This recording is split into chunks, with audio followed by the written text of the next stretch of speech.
Only a few decades ago, China stood far behind the world's industrial leaders. In the late 20th century, countries like Germany symbolized engineering excellence, precision cars, modern infrastructure, and high living standards, while China was still recovering from poverty, industrial backwardness, and an agrarian economy. But today, the picture has changed dramatically. With 1.4 billion citizens, nearly 21% of humanity, China has become the engine driving global technology, trade, and infrastructure.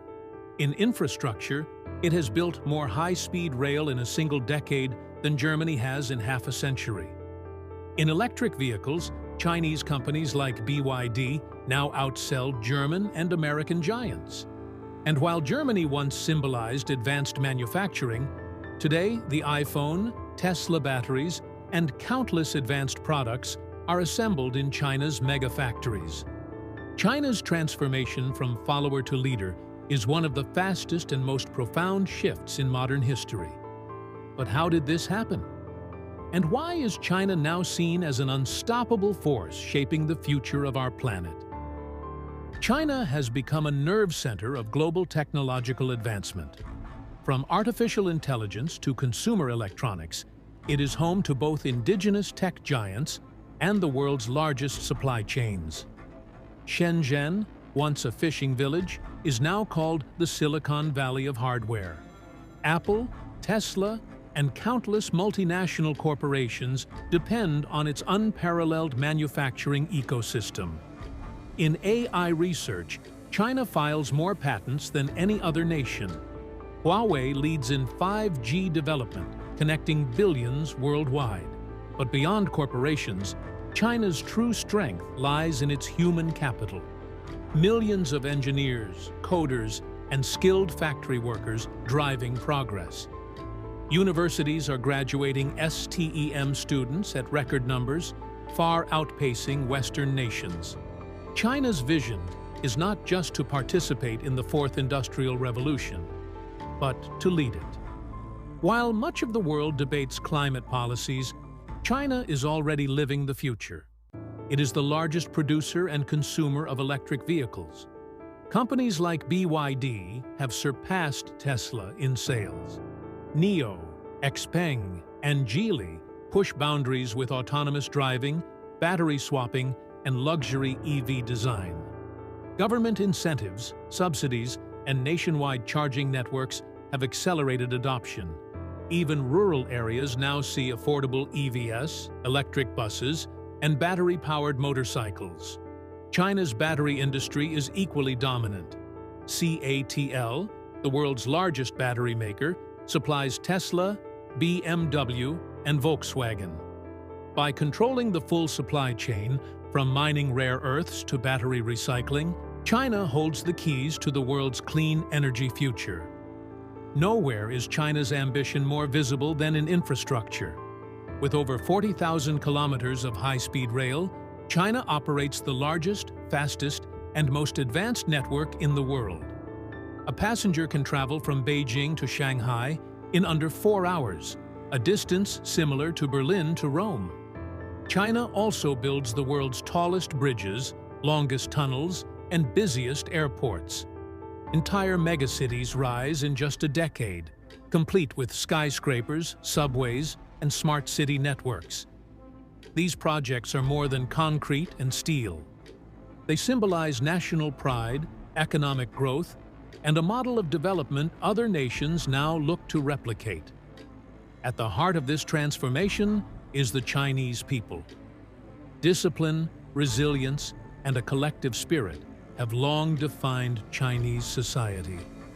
Millions of workers, engineers, and innovators drive the machine of progress.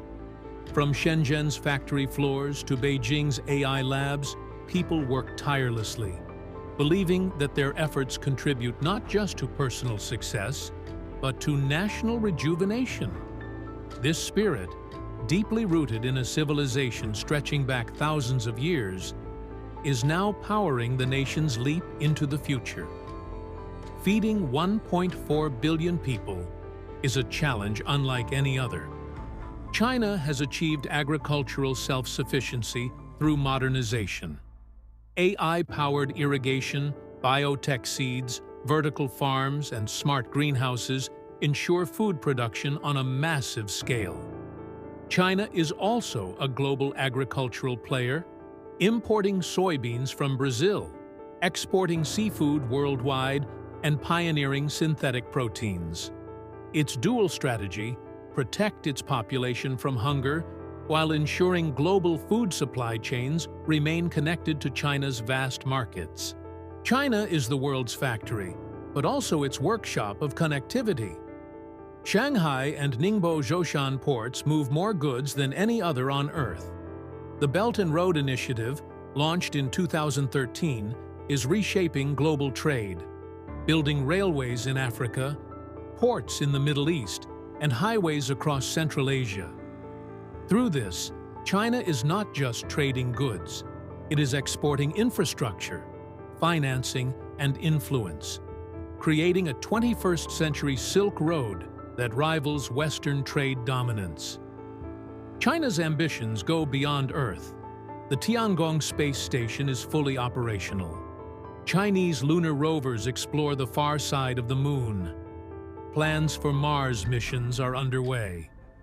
In less than 2 decades, China has moved from being a space newcomer to a formidable space power, rivaling the US and Russia, while inspiring its next generation of scientists and dreamers. With economic power comes military strength. China's defense budget is the second largest in the world.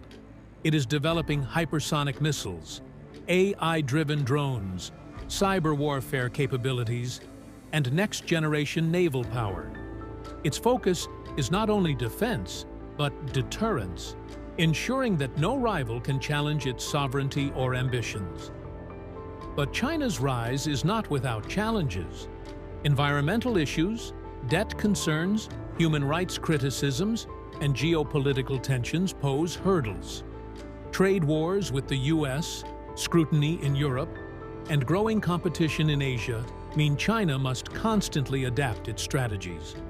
The world debates, is China's rise an opportunity for global cooperation or a challenge to existing powers?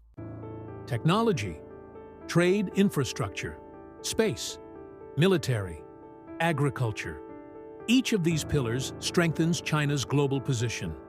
Its vast population, cultural resilience, and strategic vision are reshaping the modern world.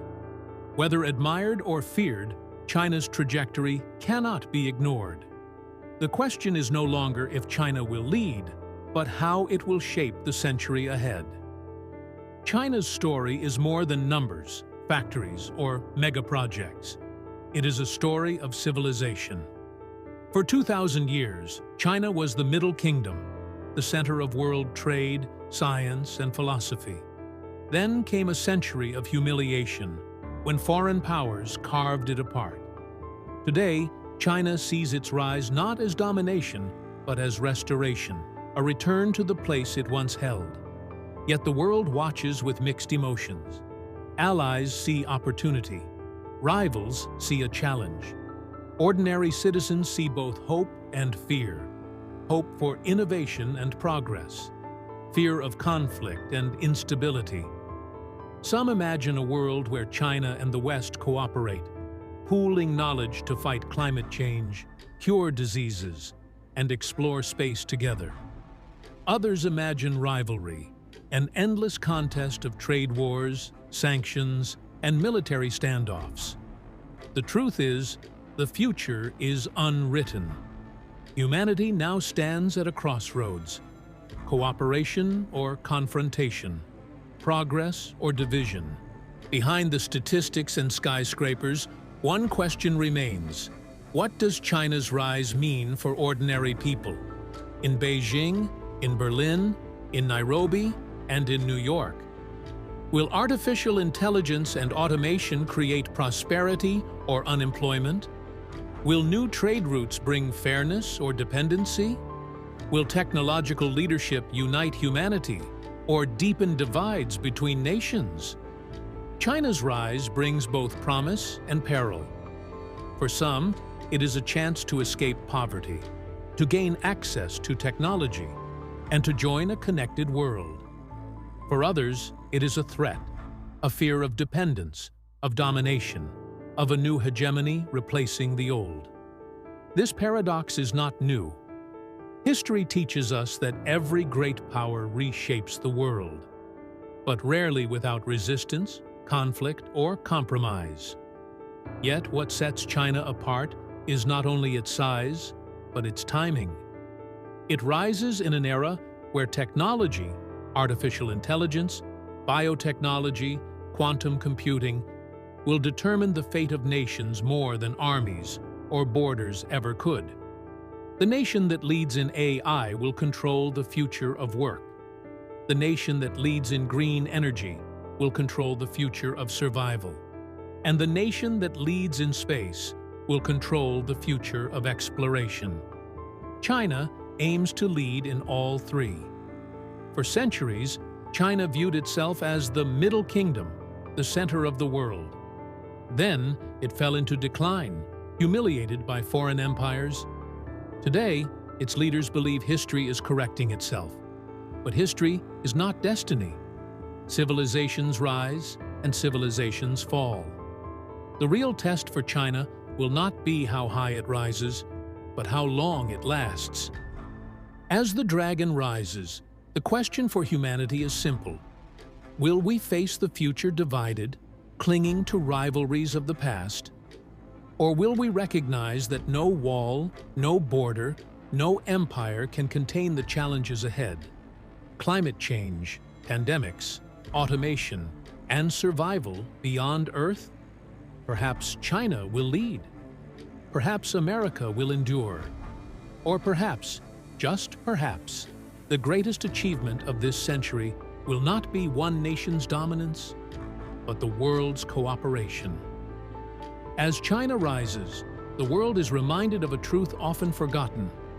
Borders are human inventions. Economies, technologies, and ideas flow across them like rivers. Today, a decision in Beijing can shape jobs in Berlin. A new technology in Shenzhen can transform lives in São Paulo. And a policy in Washington can ripple across African cities within days. In the 21st century, the illusion of isolation is over. We are bound together, whether we like it or not.